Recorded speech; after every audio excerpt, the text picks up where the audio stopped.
Selamat pagi jemaat Tuhan dimanapun berada pada pagi hari ini. Salam hangat dan salam damai sejahtera bagi kita sekalian. Firman Tuhan kembali menyapa di pagi hari ini yang terambil dari 2 Samuel pasal 5 ayat 10. Demikian firman berkata, "Lalu makin lama makin besarlah kuasa Daud, sebab Tuhan Allah semesta alam menyertainya." Saudara yang terkasih, tentu masih ingat cerita Daud yang mengalahkan Goliat, bukan? Ya, dia mengalahkan Goliat orang Filistin itu. Sebuah peristiwa besar yang dicatat dalam Alkitab dan bisa disebut sebagai peristiwa yang bersejarah bagi orang Israel. Yang menjadi pertanyaan kita di tengah-tengah peristiwa yang gemilang itu adalah, apa rahasia di balik kemenangan Daud melawan orang yang konon tingginya 3 meter lebih dan sangat terampil dalam hal berperang? Dan Alkitab menjawab kita melalui catatan yang akurat bahwa keyakinan iman Daudlah yang membawa dan menopang hingga membawa kemenangan kepadanya. Ya, perlu digarisbawahi tangan Tuhan yang membuat kemenangan bagi Daud. Saudara, keyakinan Daud tentang pertolongan Tuhan yang menopangnya untuk memenangkan peperangan itu tidak lantas membebaskannya berperang menghadapi Goliat. Daud harus berperang.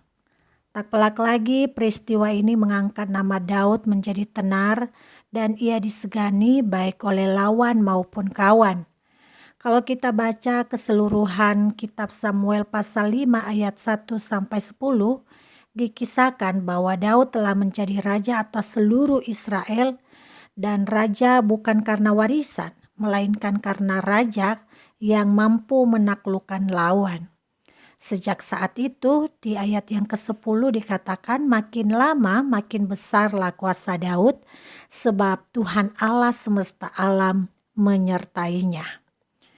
Saudara, apa yang kita bisa pelajari dari kisah Daud ini? Minimal kita bisa melihat, untuk seseorang menjadi besar, ia harus berani berhadapan dengan tantangan. Ketika Tuhan membesarkan Daud, ia tidak membebaskan Daud dari tantangan. Bahkan, semakin besar musuh atau tantangan yang dihadapi, kelak akan berdampak signifikan dalam kesuksesan yang diraihnya. Tuhan yang penuh kuasa itu dalam pergumulan Daud tidak dimintanya menyingkirkan para lawan Daud. Namun, Daud senantiasa percaya dan berharap bahwa tangan sang kuasa itu menopang, memberikan kepada dirinya baik hikmat dan kemampuan berperang dalam menghadapi tantangan. Dalam konteks Daud, tantangan itu adalah musuh-musuh bangsa Israel. Saudara yang terkasih, ketika kita dianiaya, diintimidasi, didiskriminasi, atau kita menderita karena berbagai tekanan pergumulan, biasanya doa-doa kita meminta Tuhan agar menegur, menginsafkan, bahkan membalas orang yang menganiaya itu. Jarang kita berdoa agar Tuhan memberikan ketabahan dan ketegaran serta hikmat untuk menghadapi dan memenangkan situasi-situasi yang penuh pergumulan itu. Ketika usaha atau pekerjaan kita mengalami krisis, biasanya isi doa kita adalah meminta Tuhan segera memberikan lapangan pekerjaan baru atau meminta mengetuk hati orang lain, mengulurkan kemurahannya dan menolong kita. Kita jarang berdoa meminta supaya Tuhan memampukan dan memberikan daya kreatif untuk menyiasati masa-masa sulit.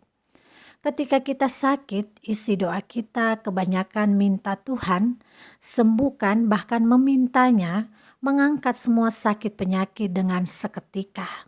Kita juga jarang berpikir untuk berdoa agar Tuhan memampukan kita supaya dapat menanggung penyakit itu dengan tidak kehilangan kegembiraan. Saudara, kita harus sadari sedari awal bahwa cara Tuhan mengasihi umatnya bukanlah dengan membebaskan dari pelbagai masalah dan penderitaan, melainkan Ia melatih kita, memberi kemampuan agar kita dapat menghadapinya. Ia mendidik kita agar menjadi anak-anak-Nya yang tangguh.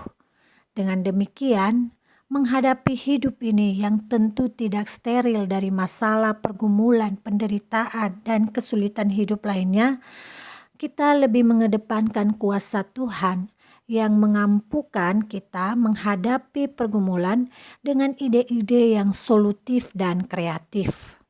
Dan yakinlah bahwa Allah di dalam nama Yesus Kristus telah memberikan kita modal berupa talenta, hikmat, nalar, fisik, dan lainnya agar kita mampu memenangkan pergumulan hidup ini. Tuhan Yesus kiranya memberkati kita semua. Mari kita berdoa. Allah Maha Kasih, terima kasih untuk firman-Mu yang mengingatkan kami bahwa dalam setiap doa kami lebih mengedepankan untuk meminta kemampuan dalam menghadapi dan menyelesaikan setiap masalah dengan ide-ide dan yang kreatif dan solutif sehingga kami menjadi pemenang dalam menaklukkan pergumulan hidup kami.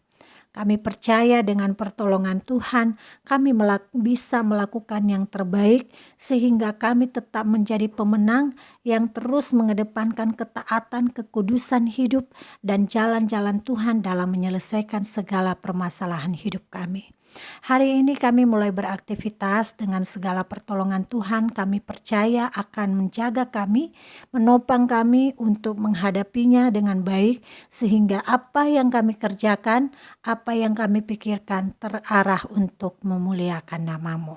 Di dalam nama Yesus Kristus kami mengucap syukur dan memohon. Amin.